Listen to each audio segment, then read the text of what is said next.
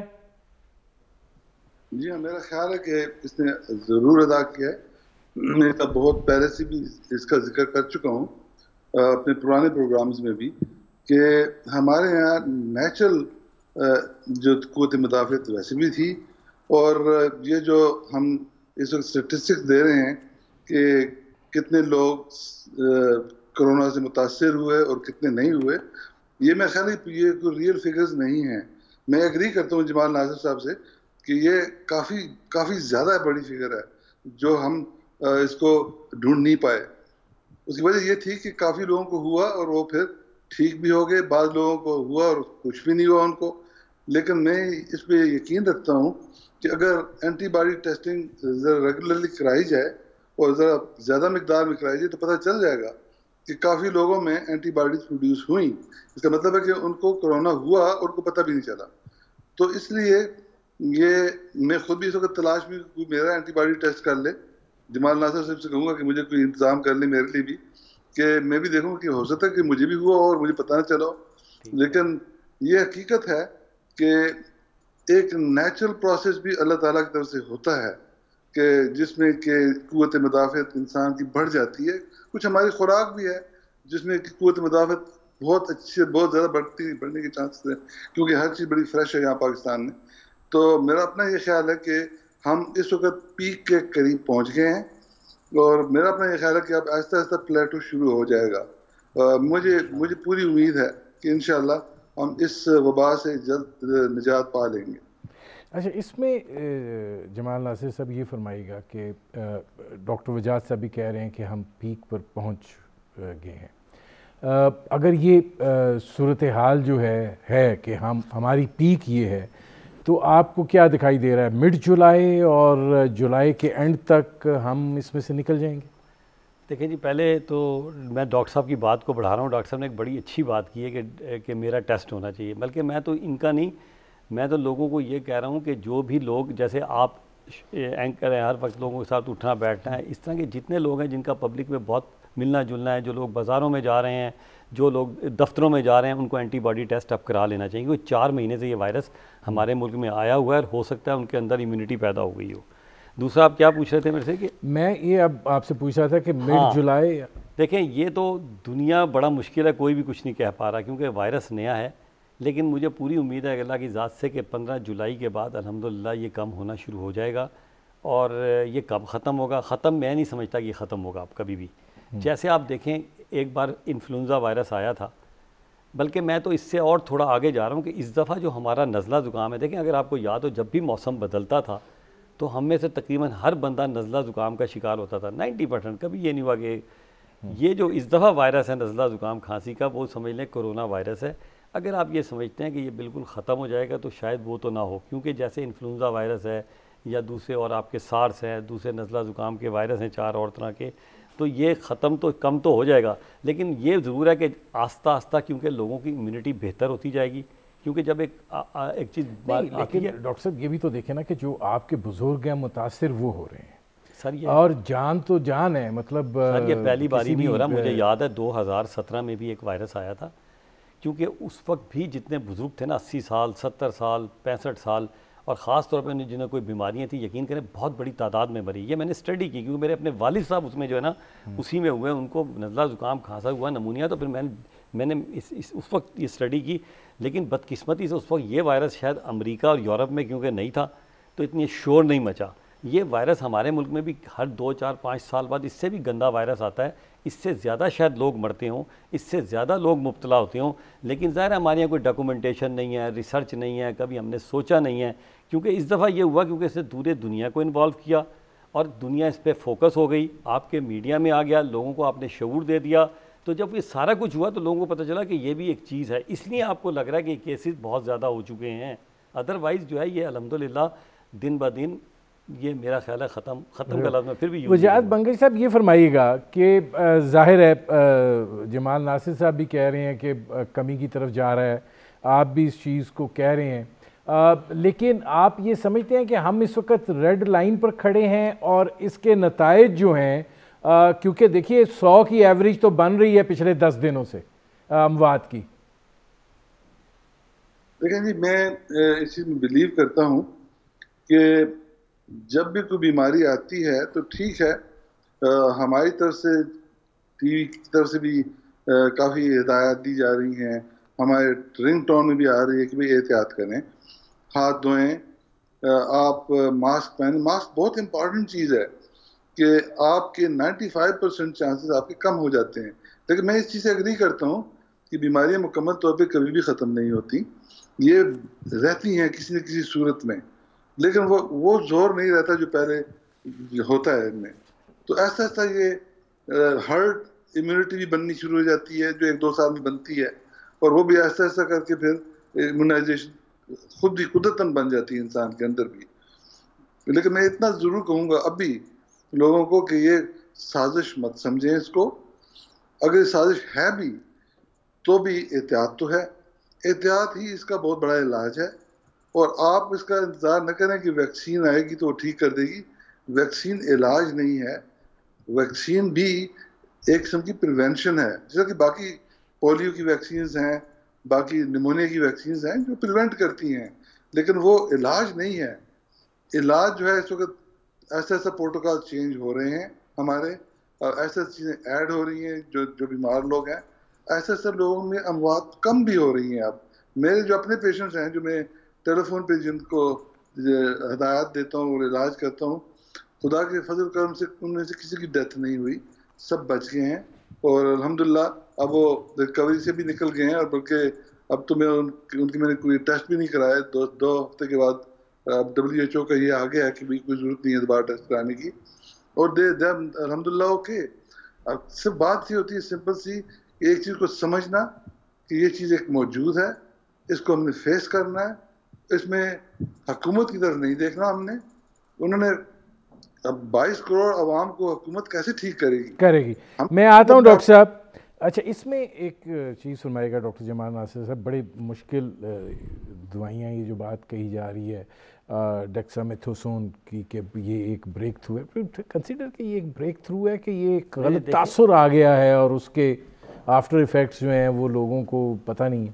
نہیں دیکھیں، بیسیکلی تو ڈیکسامیتھاسون جو آپ کی ایکٹرم یہ سارے انجیکشن آ رہے ہیں، یہ بنیادی طور پہ تو اینٹی انفلیمیٹری ہی انجیکشن ہیں۔ ہوتا یہ ہے کہ جب وائرس ہمارے جسم کے اندر داخل ہوتا ہے تو جو ہمارے سیل ہیں وہ اس کے خلاف ریئیکٹ کرتے ہیں، جب وہ ریئیکٹ کرتے ہیں تو ایک کیمیکل ریلیز کرتے ہیں جسے انٹرلیوکن 6 کہتے ہیں۔ یہ کیمیکل جا کے ساری جو توڑ پھوڑ ہوتی ہے نا آپ کے لنگز میں، ایلویولائی میں، یہ کیمیکل کر رہا ہے۔ بیسیکلی یہ جو ٹیکہ اتنا مہنگا آپ لے رہے ہیں یہ بھی اس کو روکتا ہے جو اینٹی انفلامیٹری انٹرلیوکن 6 ہے۔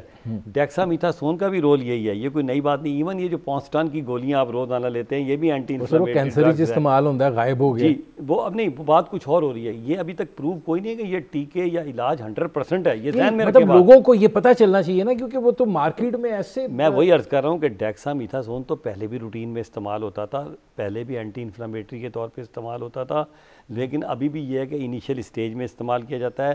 ابھی بھی اگر پیشنٹ سیریس ہے تو وہ وقتی طور پہ فائدہ دے گا، ڈیفینیٹلی دے گا، اور لیکن ابھی اگر آپ یہ کہیں کہ 100%، ایون یہ جو آپ ٹیکوں کی بات کر رہے ہیں ایکٹرم جو کہ لاکھوں میں بک رہا، آپ صحیح فرما رہے ہیں، کیونکہ ہم مسلمان قوم ہے نا جی، ناراض ہوئے گا میری بات سے کہ ہم تو ایسی قوم ہے کہ جب بھی کوئی کرائسس آتا ہے چیزیں غائب کرنا شروع کر دیتے ہیں۔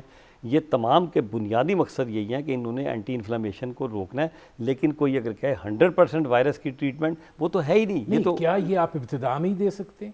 جی بہتر یہی، بالکل اگر آپ بہتر ہے ابتدا میں دیتے تو اس کے بھی بہت اچھے رزلٹ، اور ہمارے ڈاکٹر دیتے ہیں، یہ کوئی نئی چیز نہیں ہے۔ ایستھما میں دیتے ہیں، برونکائٹس میں دیتے ہیں، آپ کی جو رومیٹائڈ آرتھرائٹس میں دیتے ہیں، مطلب کوئی 1001 بیماریاں جن میں ہم، اور شاید ایک فیکٹر یہ بھی سنا ہے، ہو سکتا ہے کہ کیونکہ پاکستان میں آلریڈی اسٹیرائڈ تھوڑا سا یوز ہوتے رہے ہیں ایون جنرل فزیشین کے طور پہ، تو ان کا بھی کوئی رول ہو اس کو مورٹیلٹی کو کم کرنے میں، یہ بھی ایک اسٹڈی چل رہی ہے۔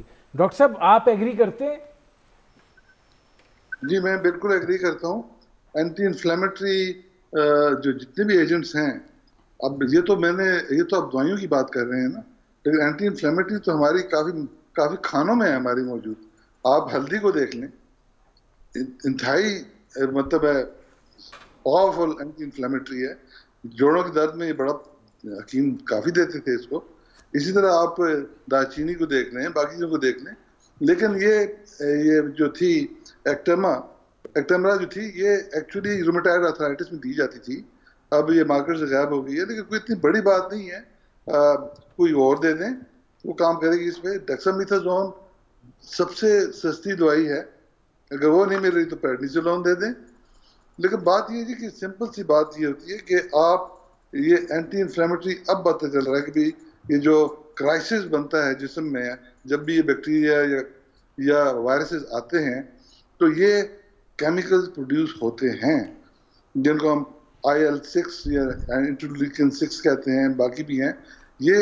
ان کو اگر آپ قابو کر لیں پہلے سے ہی تو آپ کی بیماری 90% اسی وقت ختم ہو جاتی ہے. کیونکہ میں نے پہلے بھی ایک دفعہ کہا تھا کہ اگر آپ اینٹی انفلیمیٹری ایجنٹس دینے شروع کر رہے ہیں شروع سے ہی، یہ میرا بہت پہلے سے میں نے یہ ذکر کیا تھا اس کا، تو اس سے یہ ہوگا کہ وہ جو فضا بنتی ہے انفلیمیشن کی، جس میں کہ بیکٹیریا اور وائرسز سروائیو کرتے ہیں، وہ فضا ان سے چھین لی جاتی ہے اور اس میں پھر وہ زندہ نہیں رہ سکتے. جس طرح کہ آپ پانی سے مچھلی کو نکال دیں تو مچھلی تو مر جانا ہے. تو اسی لیے یہ انفلیمیشن کو ریموو کرنے کا سب سے امپورٹنٹ جو ہے اس بیماری میں کہ پہلے انفلیمیشن کو ٹیکل کرنا چاہیے اور بڑی جلدی شروع میں کرنا چاہیے. میں آتا ہوں ڈاکٹر صاحب. اچھا، اس میں جمال ناصر صاحب یہ فرمائیے گا کہ اب یہ جو ایک سلسلہ ہے کوارنٹین کا اور باقی جو مسائل ہیں وہ اپنی جگہ کے اوپر ہیں، اسمارٹ لاک ڈاؤن آپ کیا سمجھتے ہیں؟ اس سے بھی کوئی فائدہ ہوا ہے کہ وہ علاقے بند کر دو جہاں سے زیادہ تعداد میں کیسز آ رہے ہیں؟ سر آپ کے دو حصے ہیں. ایک تو بڑا آپ نے اچھا سوال کیا پہلے کوارنٹائن، وہ تھوڑا سا کنسیپٹ چینج کرنے کی ضرورت ہے کیونکہ لیٹسٹ ریسرچ جو ہے جو دنیا میں ہو رہی ہے ہم کو یہاں اپلائی نہیں کر رہے. پہلی بات تو یہ ہے کہ جس بندے کو کوئی سمٹم جس دن سے شروع ہوتا ہے نا، تو ایک اسٹڈی ہوگی ہے سنگاپور میں اور CDC نے ثابت کر دیا ہے کہ 10ویں دن وہ بندہ کسی کو وائرس نہیں لگا سکتا، یعنی انفیکشن نہیں لگا سکتا. ہی از ناٹ اے کیریئر. اس کا انفیکشس وہ 0 پہ آ جاتا ہے ریٹ کہ وہ دوسروں کو لگا سکے. اب باہر کے ملکوں میں جو انہوں نے سلسلہ شروع کیا ہے، انگلینڈ وغیرہ خاص طور پہ، جیسے ابھی ڈاکٹر صاحب بنگئی صاحب بھی بتا رہے تھے کہ 14ویں دن انہوں نے کہا ہے کہ لوگوں کو کام پہ چلے جاؤ. وہ PCR وغیرہ نہیں کروا رہے، وہ ٹیسٹ وغیرہ نہیں کروا رہے. انہوں نے بڑا اچھا سلسلہ شروع کیا ہے. انہوں نے کہا 14 دن کام پہ جاؤ کیونکہ وائرس کے چانس دوسروں کو لگنے کے بالکل نہیں ہوتے. اس کے بعد اگر انہوں نے کرانا بھی ہو تو 25 یا 26ویں دن جس دن سے بیمار ہوتا ہے تو اینٹی باڈی کرائی جاتی ہے. دوسرا دیکھیں اسمارٹ لاک ڈاؤن نا، یہ سعودی عرب میں بھی فیل ہو گیا، یہ دنیا میں فیل ہو گیا. اب تو میں اسمارٹ لاک ڈاؤن کے بھی خلاف اس لیے آ گیا ہوں کہ اسمارٹ لاک ڈاؤن جو ہے جب آپ ان کو پھر کھولیں گے نا، جتنا آپ اس کو بند کریں گے نا اب اتنا یہ اس سے زیادہ تعداد میں جو ہے نا یہ پھیلنے کی کوشش کرے گا. یہ اس کی بنیادی فلسفہ ہے. دیکھیں ہم شروع سے ایک چیز پہ کام کر رہے ہیں، وہ قوت مدافعت، کہ جس بندے کی بہتر ہوگی وہاں. اب ہوتا کیا جب آپ اسمارٹ لاک ڈاؤن کر کے لوگوں کو بٹھا دیتے ہیں، ایک تو ویسی ڈپریشن میں چلے جاتے ہیں. اس کے بعد آپ ہر بندے کو کھانا پینا بھی نہیں دے سکتے، خوراک اتنا کی مل ہی نہیں سکتی. دیکھیں اچھا جو بڑا آدمی ہے یا پیسے والا ہے وہ تو کھا لے گا، وہ بیچارہ جو روز کھانا روٹی کھانے والا ہے اس کو تو روٹی بھی نہیں ملے گی. امیونٹی اس کی اور پہلے ہی خراب ہو جائے گی. جیسے ہی آپ لاک ڈاؤن کھولیں گے یہ کام پھر شروع ہو جائے گا. اس لیے اگر آپ یہ سمجھیں نا کہ لاک ڈاؤن کرنے سے کہ یہ بالکل ختم ہو جائے گا، یہ آپ کی، اور سعودی عرب میں یہ فیل ہو چکا ہے. ڈاکٹر وجاہت بنگئی صاحب یہ فرمائیے گا کہ کیا آپ بھی سمجھتے ہیں کہ پھر حکومت کا جو رویہ ہے کہ ٹھیک ہے ہر چیز اوپن رکھو، ایک ہرڈ امیونٹی والی بات جو ہے جس کو ہونا ہے ہو جائے، اسی میں لوگ ٹھیک بھی ہو جائیں گے، جس کی قسمت میں پھر لکھا ہے کہ وہ اس کا شکار ہوگا تو وہ ہے، یا بچاؤ کا کوئی اور جو راستہ ہے کہ لاک ڈاؤن کرو، ایک چیز پہ قابو پاؤ پھر کھول دو؟ دیکھیں جی، میں اس چیز میں بلیو کرتا ہوں کہ اب 3 مہینے گزر چکے ہیں اور اس 3 مہینے میں ہم لوگوں کو شعور آ جانا چاہیے کہ یہ سب چیزیں جو ریسٹرکشنز ہیں ہم خود اپنے اوپر لاگو کریں تو بہتر ہے نسبتاً کہ یہ کہ ہم پہ لاگو کی جائیں. میں یہ پسند کرتا ہوں اس چیز کو کہ ظاہر ہے آپ کسی کو زکام لگا ہوا ہے تو ایک نیچرل سی بات ہے آپ اس کے قریب نہیں جاتے کیونکہ آپ کو پتہ ہے کہ آپ جب اس کے قریب جائیں گے تو آپ کو زکام لگے گا. اس لیے اب اس صورتحال میں جب کہ یہ بیماری پھیلی ہوئی ہے اور یہ بھی ایک وائرل بیماری ہے. تو اس میں خود ہی ہمیں شعور ہونا چاہیے کہ ہمیں ذرا فاصلہ رکھیں. ہمیں کوئی ضرورت نہیں ہے کسی قسم کی لاک ڈاؤن کرنے کی. اب یہ ایک دفعہ ہوا ایسے کہ دکانوں کے ٹائمنگز رکھتی ہے کہ تو ہوا یہ کہ رش بن گیا, اس میں چانسز بیماری کے اور زیادہ بڑھ گئے. یعنی آپ نے ڈسٹینسز کا جو فارمولہ تھا وہ تو ختم ہی کر دیا آپ نے اس وقت. میں تو یہ چاہتا ہوں کہ لاک ڈاؤن وغیرہ کو ختم کر دینا چاہیے اور لوگوں کو خود شعور ہونا چاہیے. میرا خیال ہے شعور تو آپ بھی گیا, اب لوگ کافی جو ہے ان کو پتہ چل گیا اس چیز کا کہ ماسک پہننا ہی ہے, ماسک بہت ضروری ہے, اور بہت زیادہ رش میں نہ جائیں, یہ ضروری ہے. ہم خود از بحیثیت ایک قوم کے ہمیں ڈسپلن لانا پڑے گا. میرے پروگرام کا وقت ختم ہو رہا ہے. بہت شکریہ ڈاکٹر اجاد بنگئی صاحب, بہت شکریہ ڈاکٹر جمال ناصر صاحب. ناظرین, آپ نے ہمارے پینل کے شرکاء کی گفتگو سنی. اب تک کے لیے اتنا ہی, اجازت دیجیے. اللہ حافظ.